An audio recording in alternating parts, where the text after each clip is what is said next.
당연히 그 토지거래 허가 지역으로 규제가 있었던 곳을 풀게 되면 눌렀던 스프링이 튀어오르는 것처럼 처음에 약간의 가격 상승은 예상했던 바입니다. 언제부턴가 이제 한국은 지금이 정점이다라고 하는, 다른 의미에서 보면 약간의 우려와 패배의식이 우리를 지배하기 시작했습니다. 이제 다시 좀 성장할 수 있는, 실질 성장 한 3%, 경상 성장 한 5% 정도.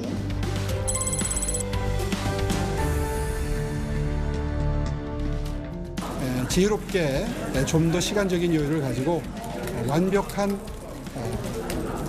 결론을 다시 한번 보완적으로 진행함으로써 실체적, 절차적 하자와 흠결을 치유할 필요가 있다라고 하는 입장이고요.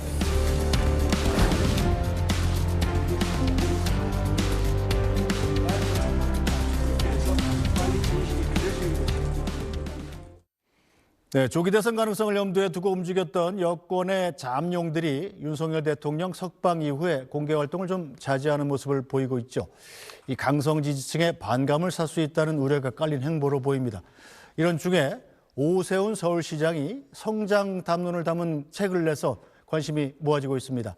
사실상 대권 행보로 봐야 할까요? 직접 질문해 보겠습니다. 오세훈 서울시장 스튜디오에 모셨습니다. 시장님 어서 오세요. 네, 반갑습니다. 네, 오늘 새 책 내셨다고 해서 모셨는데 예. 그 책 자랑부터 좀 해주시죠. 어떤 책입니까?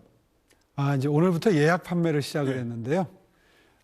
제목은 다시 성장이다로 정했습니다. 그리고 부제는 5대 동행으로 미래를 만든다는 뜻을 담았는데, 네. 5대 동행이라는 게 이제 그 경제 성장이죠. 네. 도전과 성취와의 동행, 그 다음에 이제 약자와의 동행, 그리고 미래 세대와의 동행, 네. 그리고 지방 소멸이 문제입니다. 그래서 지방과의 동행, 그리고 국제 질서 속에서 자유진영, 그러니까 한미일 네. 관계가 굉장히 중요하다는 내용, 이렇게 해서 5가지 동행을 가지고 대한민국의 미래 비전과 전략을 설명하는 책입니다. 네, 자, 책 표지를 저희가 이제 화면으로 보여드리고 있는데, 저 시장님 얼굴이 평상시 약간 웃는 상이잖아요. 근데 되게 비장한 사진이네요. 저 사진은 또 왜 저런 약간 무서운 표정을 짓고 있는 사진을 택하셨습니까? 지금 시국이 엄중하지 않습니까?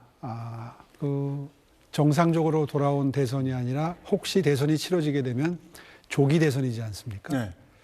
그런 의미에서 많은 국민 여러분들이 지금 걱정들이 많으세요.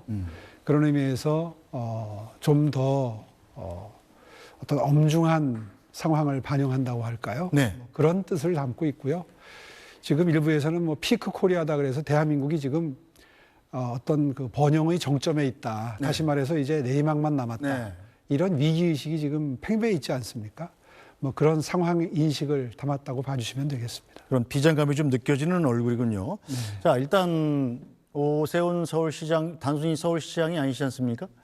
여권에서 만약에 조기 대선이 이루어진다면 여권에서 가장 강력한 대선 후보가 되실 만한 분인데, 이런 책을 냈다는 것은 사실상 난 대권 행보를 시작한 거야, 이렇게 해석하는 분들이 많을 것 같아요. 예, 솔직히 말씀드려서 조기 대선 행보입니다. 다만 방금 전에도 이 프로그램에서 지금 다뤘습니다만, 탄핵 심판이 인용이 될지 아니면은 각하 내지는 기각이 될지는 아무도 모르지만, 최근 들어서 연속되는 바로 최근에 이제 감사원장, 서울지검장 네. 전부 직무 복귀했지 않습니까?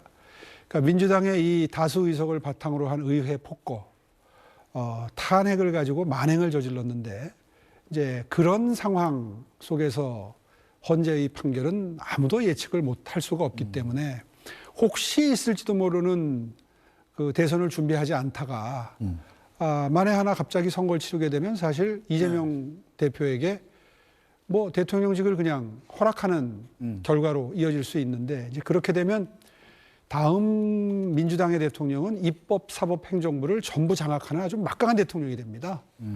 입법부는 이미 장악하고 있는 거 아시고요. 만들고 싶은 법 다 만들죠. 네. 행정부는 당연히 대통령이니까 장악하고, 사법부까지 곧 대법원장 임명, 헌재소장 임명도 해야 됩니다. 이렇게 되면 역사에 유례 없는 아주 강력한 정부가 탄생하게 되는데 아시다시피 이재명 후보는 불안하고 위험하다. 더군다나 엄청난 범죄 혐의까지 받고 있고 유죄 판결까지 나기 시작했다. 이거는 네. 뭐 국민 여러분들이 다 걱정하는 부분이기 때문에 그 점에 대해서 최소한의 준비는 해야 되겠다 네. 하는 심정인 거죠. 네, 자 윤석열 대통령의 탄핵 심판 결과에 대해서 예단은 하지 않겠지만 만일의 하나를 대비하지 않을 수 없고 만일의 하나의 상황이 발생한다면 이재명 대표를 막을 사람은 나 오세훈밖에 없다. 뭐 저밖에 없다라는 말씀보다도 지난 그 설날 연휴 정도에 나왔던 여론조사들을 보면 양자 대결 구도에서 아마 제가 가장 근접한 결과들이 여러 번 나온 걸 보셨을 겁니다. 네.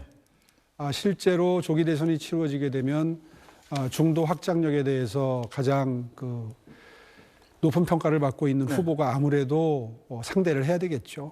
네. 자, 그런데 요즘에 이제 뭐 언론에 주로 나오는 얘기가 이제 명태균 씨 얘기가 있습니다. 네. 상당히 좀 껄끄러운 질문이지만 드리겠습니다. 네. 자, 명태균 씨가 뭐 난 오세훈 시장하고 이러이러한 관계가 있어라고 자꾸 이제 폭로를 하고 있는데 자, 여기에 대한 입장을 좀 정리하고 가시죠. 아주 뭐 다행스럽게도 그 사람은 모든 통화를 다 녹취를 하는 사람입니다. 그런데 말만 무성하지 뭐 똑부러진 녹취를 여태까지 하나 내놓은 게 없습니다. 없다는 얘기죠. 네. 말로만 굉장히 공격적이고 뭐 악담, 저주를 통해서 해코지를 하는 수준인데요. 네. 다행히 최근에 저희가 조속한 수사를 검찰청에 여러 번 그 수사 촉구 요구서를 보낸 결과 아주 빠른 속도로 수사가 이루어지고 있습니다. 뭐 저는 뭐 그 결론 내는 시점이 얼마 남지 않았다고 생각하는데요. 아마 명명백백하게 제가 받고 있는 혐의 사실이 이제 정치자금법 위반 아닙니까? 네. 과연 그 13번의 미공표 여론조사가 저나 저희 캠프에 들어온 사실이 있는지 이게 가장 중요한데 네. 거기에 대해서는 뭐 입증을 전혀 못하고 있습니다. 네. 그리고 오히려 그 미공표 여론조사들이 전부 당으로 흘러들어갔다는 게 이미 입증이 되고 있어요. 그래서 뭐 그 결론은 이미 다 예측 가능한 겁니다. 네. 거기다가 명태균이라는 사람이 작년 10월, 11월 달에 구속되기 전에는 여러 방송 매체에 나와가지고 네. 본인이 제가 혐의가 없다는 사실을 그 입증하는 발언을 여러 번 했습니다. 예를 들면 네. 오세훈은 자기가 어떻게 선거에 됐는지도 모르는 사람이다. 또 정규제 TV라는 곳에 나가서는 오세훈을 그 끌어들이는데 자기 페이스로 끌어들이는데 실패를 해서 김종인 비대위원장을 통해서 오세훈을 간접적으로 컨트롤했다. 네. 뭐 이런 류의 발언을 여러 차례 했습니다. 그런데 이제 구속되고 민주당의 국회의원들이 창원까지 내려가서 지금까지 여러 차례 만났는데요. 박범계 의원이라든가 박주민 의원 또 염태영 의원 이런 사람들이 내려갔다 오면 말이 험악해지고 과장이 심해지고 허무맹랑한 거짓말을 해댑니다. 네. 이런 그 구속 전후의 변화, 민주당 의원들의 방문 전후의 변화를 수사 검사들은 놓치지 않을 겁니다. 아주 허무맹랑하고요. 네. 말씀드린 대로 모든 걸 녹취한다는 사정이 저한테는 굉장히 결백을 증명할 수 있다. 그렇죠. 네. 네, 그렇게 생각합니다. 그렇게 이해하겠습니다. 자, 최근에 오세훈 서울시장의 활동을 쭉 뒤집어 보면 경제 행보가 상당히 눈에 띕니다. 네. 좀 바보 같은 질문일 수 있겠습니다만 왜 경제입니까? 방금 전에도 잠깐 언급을 했습니다만은 국민들 사이에서 지금 그 패배 의식이 퍼져 있습니다. 이제 대한민국은 더 이상 위로 치고 올라갈 여력이 없어졌구나. 또 더군다나 최근에 이제 올해 경제 성장률이 2%에서 1%대로 네. 어쩌면은 0%대까지 떨어진다는 예측들이 나오다 보니까 국민 여러분들이 걱정이 많으십니다. 네. 사실 그동안 저희가 한 10년 이상 주력 산업이 변함이 없었습니다. 미국같이 경제가 잘 나가는 나라의 경우에는 주력 산업이 아주 손바뀜이 빠르거든요. 지금 반도체도 걱정이고 자동차도 미국의 관세 정책 때문에 걱정이고 걱정이 많습니다. 그래서 규제 개혁을 비롯해서 네. 재정 투자, 세금 정책의 변화, 금융시장의 활성화, 노동 개혁 네. 뭐 이런 것들을 전부 다 패키지로 손보지 않으면 대한민국이 다시 위로 치고 올라갈 수 없다라고 하는 걸 분명히 밝히고 네. 거기에 대한 대안을 제시하는 게 필요하다고 생각을 했습니다. 네, 앞서 잠깐 언급했던 새로 나온 저서 다시 성장이다. 이 내용 중에 이른바 코가라는 구호를 언급하셨더군요. 네. 코가 이 마치 트럼프 대통령의 마가랑 비슷한 구호 같은데 어떤 내용입니까? 코리아 그로스 어겐, 그러니까 한국, 대한민국 다시 성장이다 하는 영어인데요. 솔직히 말해서 마가에서 네. 힌트를 얻었습니다. Make America Great Again, 네. 미국을 다시 위대하게 네. 뜻은 같다고 생각합니다. 방금 전에 말씀드린 대로 다시 성장을 통해서 대한민국 국민들께 희망과 비전을 드리겠다 하는 의지를 담고 있습니다. 네, 자 저서에 이른바 5대 동행에 관한 내용이 있다더군요. 네. 5대 동행이 어떤 내용입니까? 그러니까 성장을 위한 그 도전과 성취와의 동행이라는 게 있습니다. 이건 뭐 물어볼 것도 없이 도전하는 자가 성취하는 자가 대한민국을 번영시킨다. 네. 그 새롭게 시도하는 기업들이 좌절을 느끼지 않으려면 이제 스타트업도 시작해서 스케일업 돼서 유니콘 기업, 대기업까지 가는데 많은 그 걸림돌들이 있거든요. 네.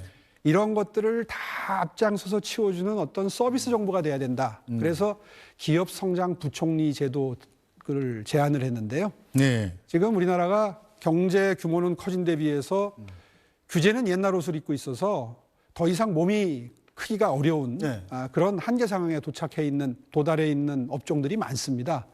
이런 그 걸림돌들을 제거해주는 기업 성장 부총리 내지는 규제 혁파 부서를 네. 만들자는 게 이제 그 경제 성장의 기본 중의 기본이고요. 지금까지 경제 성장하는 과정에서 뒤처진 분들이 계십니다. 이분들도 다 함께 보듬어 안고 미래로 가야 성장 동력이 생기는데 그걸 저는 이제 약자와의 동행이라고 이름을 붙였습니다. 실제로 디딤돌 소득이나 서울런 네. 뭐 이런 여러 가지 정책 실험들을 서울시 단위에서 아주 성공적으로 해놓은 그 성과물이 있습니다. 이걸 네. 이제 전국으로 확대만 하면 되거든요. 그래서 약자와의 동행도 아주 중요한 두 개의 축이 될 거고요. 세 번째는 미래 세대와의 동행입니다. 사실 미래 세대가 써야 될 빚을 미리 끌어다 쓰는 것은 미래 세대에 대한 약탈행위죠. 네. 이것을 정확히 지적을 하면서 작은 정부를 통해서 미래 세대에게 부담을 전가하지 않겠다 하는 게 미래 세대와의 동행이고요. 네. 지금 지방 소멸을 비롯해서 인구 감소가 매우 심각합니다. 지방이 소멸되지 않게 하기 위해서 제가 지방 분권 개헌을 주장을 하고 있는데요. 그러니까 쉽게 얘기해서 지방에 4개의 싱가포르를 만들자는 겁니다. 그러니까 PK 지역, TK 지역, 네. 충청권 그리고 광주 전남북 이렇게 해서 다 한 600만 정도 내외 정도 되거든요. 네.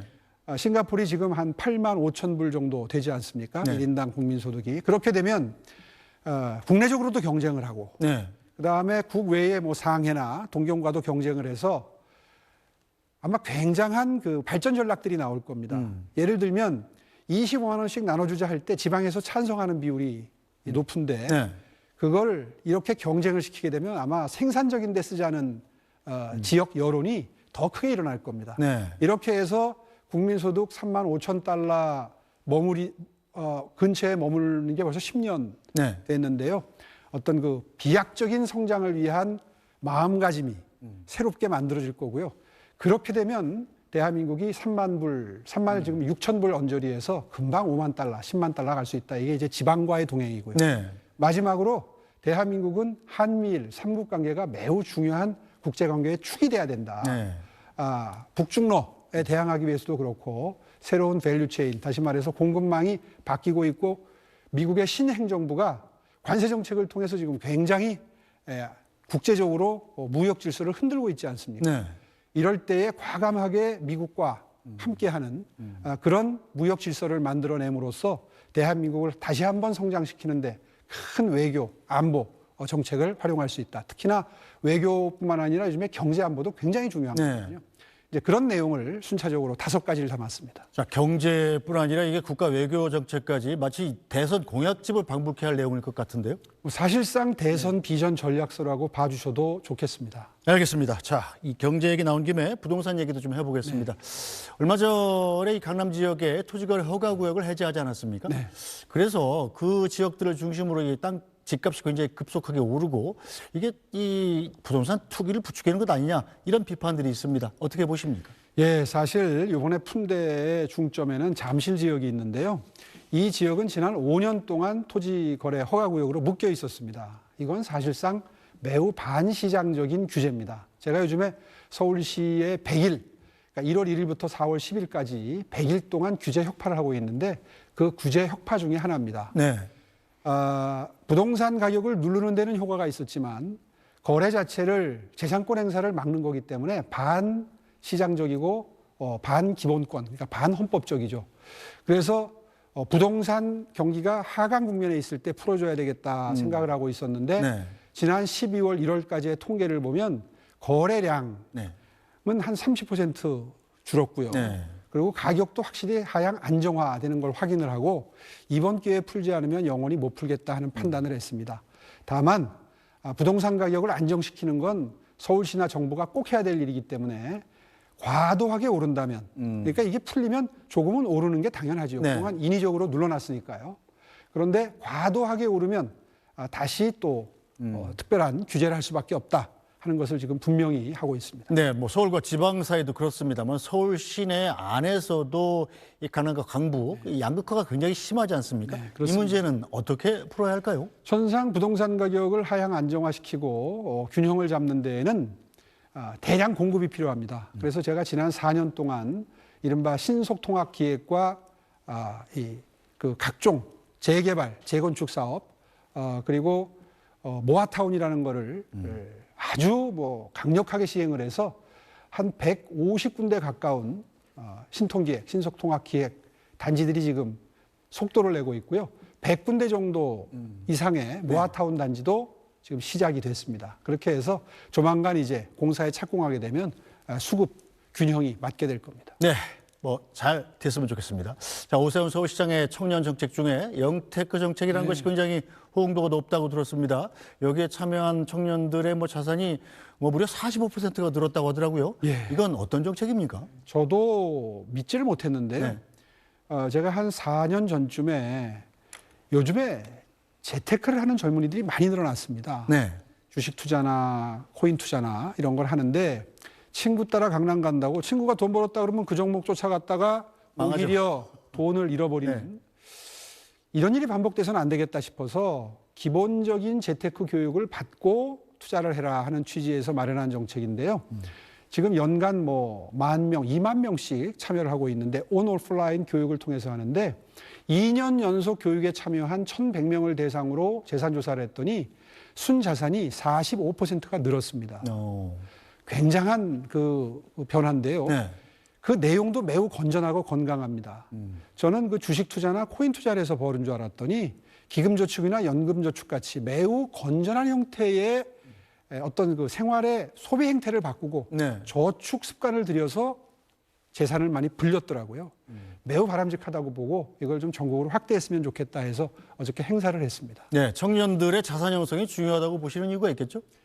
아무래도 미래는 청년들이고요. 청년들이 희망을 가져야 대한민국의 미래가 밝지 않습니까? 그런 의미에서 청년들이 미래 창업하기 위한 마중물 역할을 할 수 있는 자산을 형성한다는 건 굉장히 중요하고요. 네. 특히나 그런 관점에서 지금 상속세나 증여세도 이야기가 나오고 있는데 개편이 자녀나 손자녀에게 미리 사전에 상속하거나 증여할 수 있는 시스템이 일본은 이미 마련이 돼 있습니다. 네. 왜냐하면 어르신들이 은행의 예금 형태로 갖고 있는 것은 경제를 활성화하는 어떤 마중물 역할을 하는데 매우 불리하죠. 그렇죠. 그래서 미리미리 내려주고 네. 그걸 바탕으로 해서 결혼도 하고 미천이 있어야 결혼하지 네. 않습니까?